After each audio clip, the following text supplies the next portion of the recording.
What's the word? Yeah. Okay, looking for a safe space where healing might take place, where everyone is valued. Given tools to maintain where equity matters. Less talk, more action, where anyone is welcome. Don't send them home packing, this is strong talk. Where conversation pops off, speak life, reflect hope, promote choice and love folk. Strong talk, real talk, no jokes. Recovery, culture, community. Let's go. Hello and welcome to Strong Talk, a podcast dedicated to the discussion of equity, diversity, and family as it relates to mental health and addictions. A space not only to talk about challenges, but to explore and to create space for solutions. I'm your host, Vic Armstrong, and I want to thank you all for joining me on this journey. I'm joined today by my friend, Dr. Pata Suyemoto. Pata is the Executive Director for the National Asian American Pacific Islander Mental Health Association, NAAPIMHA, and a master trainer for the NAAPIMHA's Achieving Whole Health program. Pata, thank you so much for joining me today. Oh, I'm really glad to be here, Vic. Pata, I had to shorten your resume because you've just done so much incredible work. And so I just want to start by saying thank you. I have had the good fortune of really sharing some spaces with you over the years, and being a part of some conversations, and you bring so much to the discussion, especially in the space of lived experience. And, I recognize that this really is a month that's dedicated to the health of the AAPI community. So I want to talk about that, but I want to start with, your experience as a person with lived mental health experience, what that has meant to you, how that has really shown up in your work, and how it influences what you do and how you do it.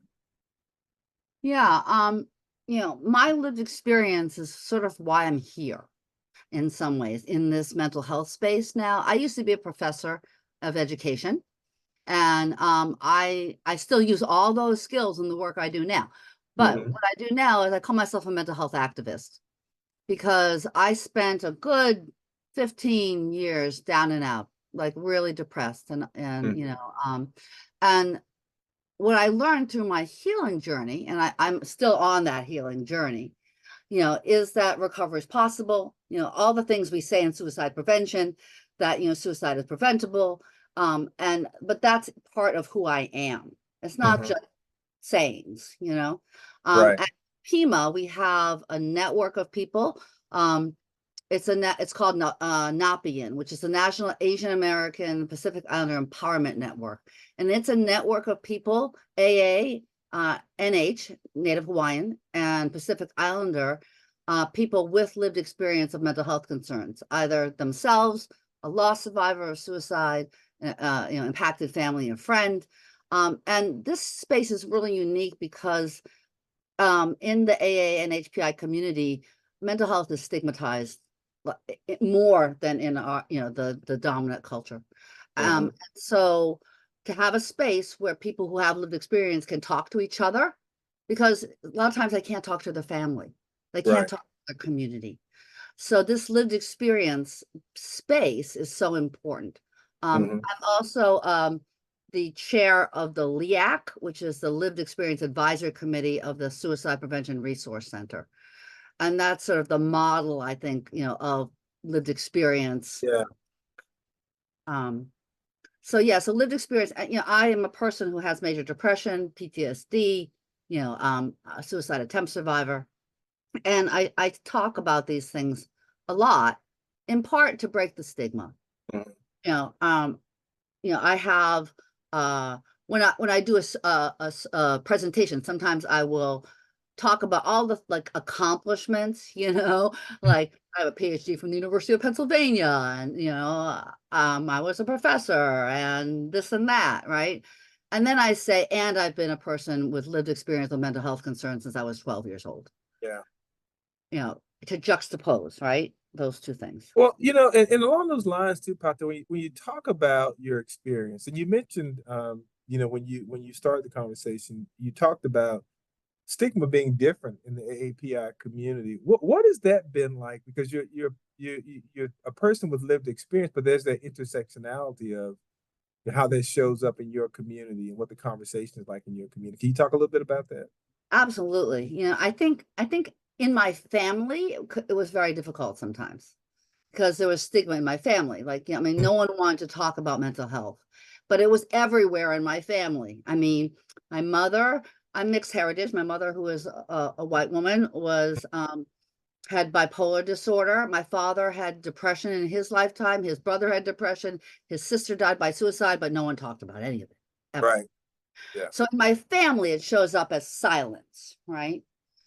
In the community, I have been met primarily with positive reactions, because I think a lot of people feel like, oh, finally someone's talking about it, particularly if they have their own lived experience that they can't talk about. Right. So so I feel very fortunate that I haven't gotten a lot of pushback around Yeah.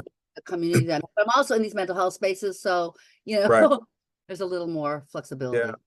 Well, let me ask you this, because I notice when I'm in these spaces talking about mental health, and even in having national conversations around things like 988, introducing 988 and things like that, those conversations often are conversations that land differently in different communities because of the way we've been socialized to talk about mental health, and also because of how, what our historical experience has been in how we are introduced to the system. I know for a lot of Black and brown people, their introduction to the system is via law enforcement or acute care emergency departments. Right. But from your perspective, can you talk about even things like that with as we have a conversation about 988? What is that conversation like in your community? Is it something that people embrace as something that's an advancement, or is it something that people say, wait, we haven't caught up to the old system yet?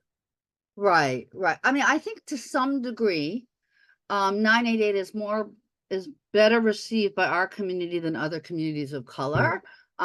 I don't remember the exact statistics, but they've done a lot of formative research, and AA and HPI communities were part of that research. But there's a lot of issues, like with the Right. 988. In part, one of the biggest issues is language access. Yeah. It's in Spanish and English, and then the rest of them, they have a language line, but how do you get to that language line? Yeah. I mean, how do you get there? So, I mean, I think mental health overall, in terms of talking about it, we don't do a good job in my community. Yeah. Although 988 as a specific intervention, may be better received by our community than other communities of color for lots of reasons, in part because, although we certainly have our share of racist interactions with like law enforcement, it's not as prevalent in our Right. community. So the fear level of Yeah. calling 988 is less, I think. But we have the lowest rate of mental health care utilization. Of only 36% of AA and HPI adults with mental illness that have mental illness are receiving treatment in 2022. Wow. Yeah. Yeah. So and part of that stigma, part of that's language, part of that's lack of providers that have relevant knowledge. Part of that, has to do with small communities and not wanting people to know you're seeing a mental health practitioner and all that. So when we think about creating a trusted message and trusted messengers in historically marginalized communities and Black and brown communities, we have some idea of what it looks like in some communities. Like we're starting to do a lot of work with the faith-based community in reaching the Black community, because we realize that for a lot of folks in the Black community, the church, the faith-based organizations have been kind of the gateway into the community, and it's a trusted messenger in the community. When we start to think about trusted messages and trusted messengers for the AA, NHPI community, AI community, what should we be thinking about in terms of safe spaces or trusted messengers? I mean, I think we need to look at community leaders, faith-based and otherwise. Very similar approach, I also think we need to look at families and how we can talk, intergenerationally in Right. families, because you'll have intergenerational families, you know, everyone living together. You also, you know, have immigrant parents, for instance, where their children are born in this country. So you have that cultural disconnect to some degree within a family. So I think there's a lot of work that needs to be done, like within families and, you know, within communities, to get people to just talk about it. At NAAPIMHA, we have a mental health grant from SAMHSA, a mental health awareness grant, and we're doing mental health first aid trainings with the cultural considerations of AA and HPI communities for free for our community. And that's one way that we're trying to get people to just start talking about it. Yeah. Yeah. So, and in having that conversation, when you look at resources, and I know, like on our AFSP website, we have resources on the website about how to initiate the conversation, Right. how to address pushback when people don't want to receive help. I have found, though, that for a lot of the resources out there, we often have to think about them differently, or we have to um, approach them differently because they weren't necessarily designed for all communities, and that they were historically designed with this one size fits all approach. When you're looking for resources for your community, how do you advise people? Do you advise them to go to the mainstream websites, or do you have specific resources that you like to refer people to? We have on our website, which is NAAPIMHA, NAAPIMHA.org, NAAPIMHA.org. We have a community resource list that does have, you know, major organizations, but also has smaller organizations that are dealing specifically with AA and HPI. So, you know, we understand that sometimes the one size fit all really doesn't fit all, right? Right. And, you know, some of those, but we don't want to throw the baby out with the bathwater, right? You don't want to say, oh, that none of it applies, because that's not true either, right? So, I mean, as we do this, and everyone's different too. I mean, you know, some people, you know, feel more comfortable in a Western medical approach, and some people don't. And so, I mean, you know, I think as a field, we need to realize that, you know, therapy and medication and the Western approach is not necessarily going to fit everybody. You know, I mean, when I was struggling with my own mental health, I take medication. I have a therapist, and I've done acupuncture, which was actually really helpful, because acupuncture is, you know, a holistic, you know, energetic treatment. And that was really helpful to me. And so everyone's different, but we also need to realize that sometimes things that we in the medical Western like think, well, is that going to work? You know, you have to realize that, you know, there are culturally specific treatments, there's culturally specific interventions that may have a different outcome than, you know, with someone from that culture and someone outside of it. And when you're talking with people in your community about seeking mental health care, are there specific pointers you give them about, you know, how do you make sure that you're accessing a mental health professional that is going to value your cultural perspective, your history, your heritage? Are there things that you tell people specifically to look for, questions you tell them specifically to ask?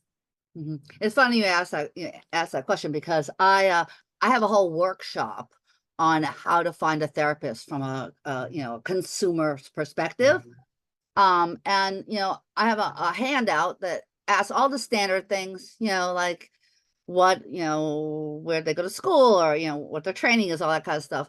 But it also asks, have you dealt with X, right? Have you, you know, have you worked with people who are from this community group? You know, have you addressed, I mean, LGBTQ, you know, if that's an issue for you, have you worked with clients that are, you know, from that community? What's your knowledge base, right? I also tell people to ask what the theoretical basis, you know, what theoretical frameworks a therapist using, even if they don't understand it, because they can look that up.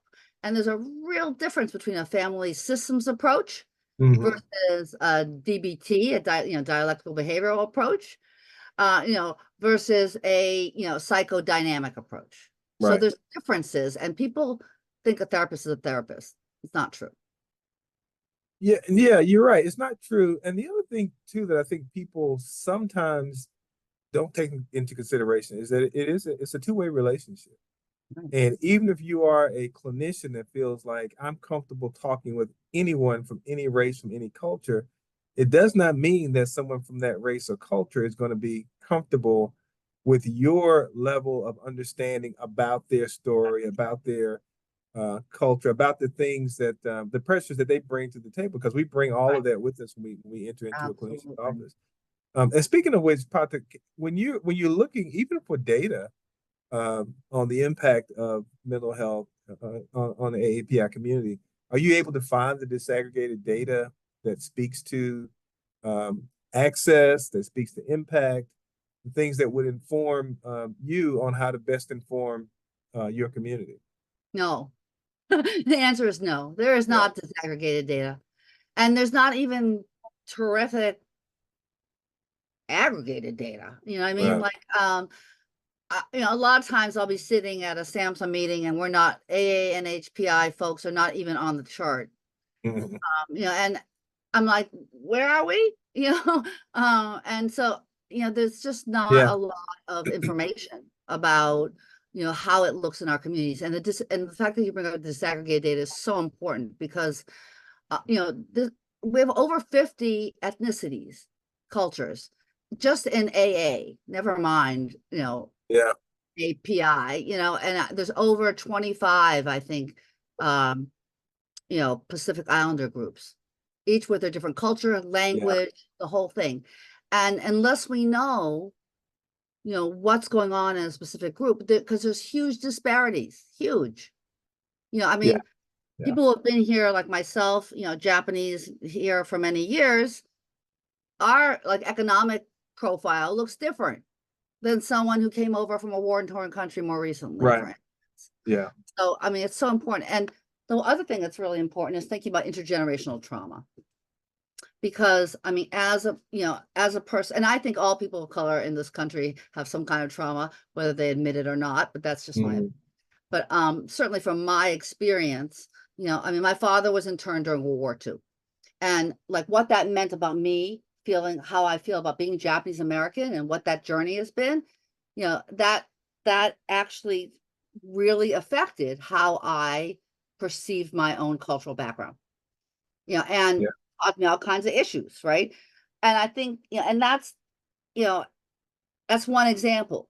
But between war, Chinese Exclusion Act, internment, I mean, this is just in our community. I mean, never mind, I mean, African American community, enslavement, etc. I mean, like we are not, we are functioning, under a lot of intergenerational and systemic trauma.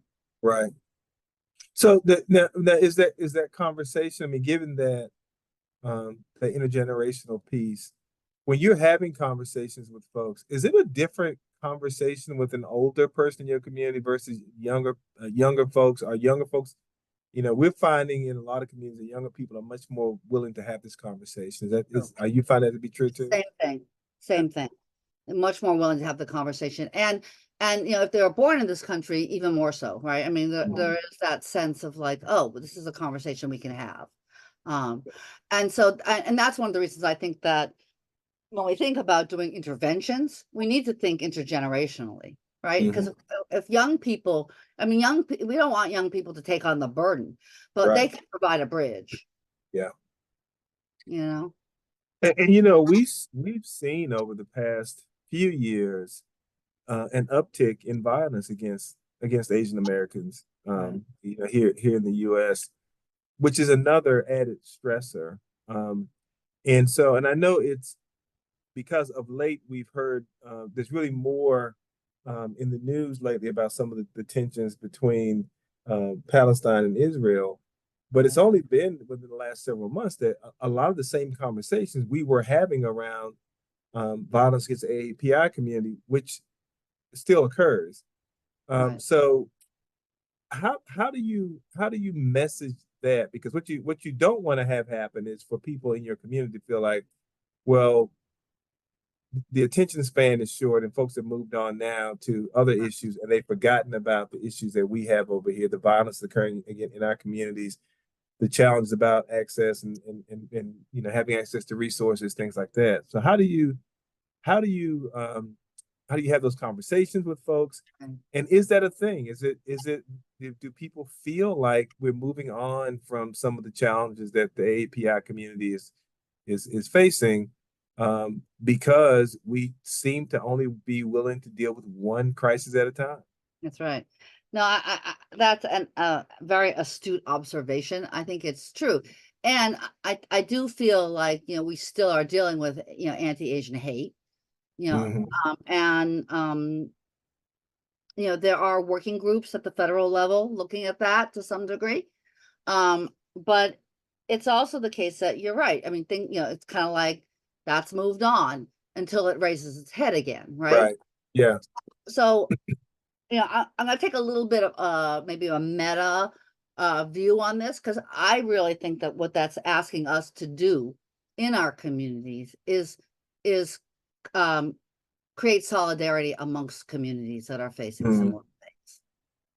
Because, you know, I mean, if we could create and mobilize, you know, people across communities to say, listen, racism is not okay. I mean, this is not okay. I mean, and there are ways that it has been made okay in you know, in the past few years, right? I mean, like, it's okay to say, you know, to make a disparaging comment. You know, it's okay, you know, to have anti-Asian hate. You know, and there were times when, I mean, it was very intense. You know, when COVID was happening, I mean, I literally felt like I wasn't safe walking out of my house. You know, and I know that that's not, you know, for lots of people, that's a reality. You know, but it was a change in my reality. Yeah. But you know, Patrick, one of the things I've loved about your work over the years, because you've been in this equity space a long time. Before it was cool to be in this equity space, you were in this equity space. But your message has always been one about equity. It hasn't been, I'm only concerned about folks who look like me or folks who come from my community. It has been a conversation about equity. So there are some similarities, I think, some things that for communities, historically marginalized communities, there are things that we all have in common, that we speak to, and then there are the things that are unique and specific to your community. And I think you've done a fabulous job over the years of balancing the two. Being that this is AAPI Heritage, what is it? AAPI Heritage Month. Yeah. Are there specific messages that you feel like we need to know, especially in the mental health space, that as we are focusing on the heritage of Asian Americans, Pacific Islanders, and Native Hawaiians, are there specific messages that you want us to take away from this conversation as it pertains to mental health? I think one of the things is we need to pay attention to the way that racism and microaggressions occur. So model minority myth, that's racist. The idea that we are so perfect and whatever. I mean, people you know, say, oh, that sounds like good. Well, no, because if you're not that shining example of the A+ Asian person and, you know, getting, you know, doing well, that's a real problem in the community, and also amongst other people. I mean, other people view you, and there's an immediate stereotype. I mean, I have kind of a little funny story that I went to UC Berkeley and was taking a calculus class, and these people wanted to copy my homework. And I looked at them and I said, I'm an English major. You do not want to copy my homework. But you know, obviously the only reason was because I was an Asian American person. And that's ridiculous. I mean, that's a microaggression, and it's silly. But that's the level of everyday crap that happens, right? Yeah. To most people of color. But like the model minority divides people. I mean, that concept is very toxic. Perpetual foreigner. I don't know how many times I get asked, where are you from? And I say, I was born in Cambridge, Massachusetts. Any other questions? You know what I mean? I mean, it's like if you want to know what my ancestry is, ask me that question. Right. Yeah. Don't ask Yeah. me where am I from. You know, or assuming that I don't speak English, which is ridiculous because unfortunately I don't speak Japanese. You know what I mean? You know, so like those issues. I mean, you know, things like you know, there's this constant level of like of being invisible that happens Yeah. to Americans. Yeah. And I actually had that conversation with someone. It's probably been about a year ago. One of the things that I used to do was facilitate these groups around diversity, equity, and inclusion for organizations. right, And there was a gentleman in the group about a year or so ago. And I was having a conversation with it, and this gentleman happened to be an Asian American. He was a physician. And when I asked him to just summarize how he felt like, he was perceived as an Asian American, he said invisible. He mhm, just felt like people didn't see him. There was a perception that he was supposed to be docile, that he mhm, was supposed to be, laid back, easygoing, not lose your temper. And it just made it very easy for people just to overlook him and feel like right, he was supposed to be okay with it. right, right. So I mean, you know, we are invisible, and you know the way other things intersect. I mean, as an Asian American older woman, I am feeling pretty darn invisible some of the Mhm. time. You know, because as you get older, particularly as a woman, you are not seen. You're not seen. You know, and so I Yeah. think that's you know, those kinds of stereotypes, the you know the stigma in our community, and you know, issues of um intergenerational issues, like all those things. I hope that people in the mental health space take into account, you know, when they're addressing, you know, an Asian American person, particularly a client, if you're a practitioner or something, you know, to Yeah. realize that you can't make assumptions based on the sort of media portrayal of Asian Americans, right? Yeah. But Pat, I gotta tell you, I could talk to you for hours because as I mentioned early on, your resume is impeccable. You've done so much that we could talk about here. But we're gonna start to wrap this conversation up. But as we close, is there anything else that we maybe haven't covered that you want to leave with us? I do want to make sure again too that you give us that website again for Or, information, and then we'll make sure that we make that available to our listeners. But any parting thoughts you have for us? you know, I'm on a little bit of a something, a campaign to talk about parenting, Mm, particularly you know, I could talk about it from an Asian American perspective, but particularly from a lived experience perspective. Because, interesting. yeah, I, as a person with lived experience, am a parent, and I feel very strongly about being a parent. I feel very strongly that you know, that I made a contract with my daughter, if you will, when she was born. So Mm, my suicidality, you know, I mean, my therapist had a trump card all the time. He would say, "Well, what about your daughter?" And I'd be like, "Oh crap." You know, so there was this way in which parenting is very important. And I feel like, particularly if you have lived experience, a lot of times um, children feel that, and mm, they understand that something's going on. They don't know what, right. right? And if we don't talk about it, and this gets back to talking about mental health, if we don't talk about mental health and mental illness with our kids, how are they going to know what's going on? Yeah, absolutely. And if they don't know what's going on, they assume it's because of them. That's what kids do. So Yeah, when my daughter was growing up and I had depression, I said to her, "Mommy has an illness that makes her sad, and it's not your fault." And I said that to her all the way up, excuse me, all the way up, right? Because, you know, as parents, we have a responsibility to take care of our kids. And a lot of times, in my experience with my mother, it was reversed. I was taking care of her. She had major mental illness and not some great awareness about the impact. yeah, yeah. So I just feel like as parents, you know, in different communities, and that's why, I mean, like when I talk to parents, Asian American parents, we don't talk about this in our community, we talk about our families, but it's critical because the leading cause of death for AAPI, NHPI youth ages 10 to 24 is suicide. Wow. So wait a minute. We're not talking about it and our kids are dying. Please Yeah. talk about it. Yeah, Please. definitely. Yeah. That's my sorry to Thank you end so much. kind of like a boom. Yeah, that's a whole other conversation. We'll have to have you back because we definitely want to delve more into that. Can you give us that website again? Sure. So it's NAAPIMHA.org, NAAPIMHA.org. And there's a lot of information on there, and there's a resource page.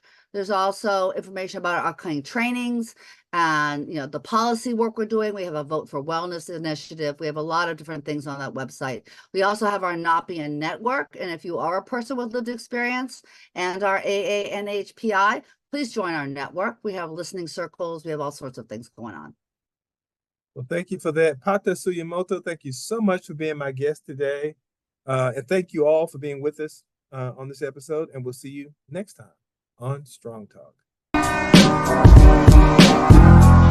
May is Mental Health Awareness Month, which is observed to bring increased awareness to mental health, to drive action to take care of your own mental health, and to check in on others that may be struggling. Unfortunately, in 2022, suicide deaths increased by 3% to nearly 50,000.